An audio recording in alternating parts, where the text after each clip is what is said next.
আসসালামু আলাইকুম ফ্রেন্ড, আপনার সবাই কেমন আছেন? আজকে একটা নতুন ভিডিও নিয়ে চলে এলাম। আর এখন সকালে 11টা বাজছে, সঙ্গে একটু লাল চা করেছি আর মুড়ি করেছিলাম, একটু চিকেন পকোড়া করেছিলাম, সেটা দিয়ে খেয়ে নেবো। আর চিকেনটা আজকে রান্না করার জন্য কিনে আনা হয়েছে। মেয়ে তো স্কুল চলে গেছে আর রোদ উঠেছে ভালোই, আর বাড়ির সব কাজকর্ম হয়ে গেছে। আর দুপুরে রান্না বান্না কিছুই দেখায়নি, একবার দুপুরে ভাত নিয়ে চলে এসেছে। এখানে এটা হচ্ছে লালতে শাক, কি বলে, লালতে শাক মানে সেই পাটের শাকের মতন হয়। তাই এই শাকটা খুব ভালো লাগে ছোলার ডাল দিয়ে খেতে। আর আজকে আমি একটা নতুন জিনিস করেছি, অবশ্যই আপনাদেরকে দেখাবো। আর এই ভাতটা খেতে এত ভালো লাগছিল না, আজকে এই লালটে শাকটা খুব ভালো হয়েছিল, খুব ভালো লাগছিল খেতে।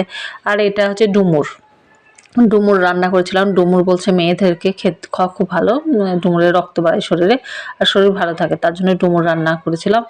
এই ডুমুরটা আমি একজনকে বলেছিলাম এনে দিতে, সে এনে দিয়েছিল, তারপরে আমি রান্না করছিলাম। ডুমুর আবার কোনোদিন রান্না করিনি, এই প্রথম।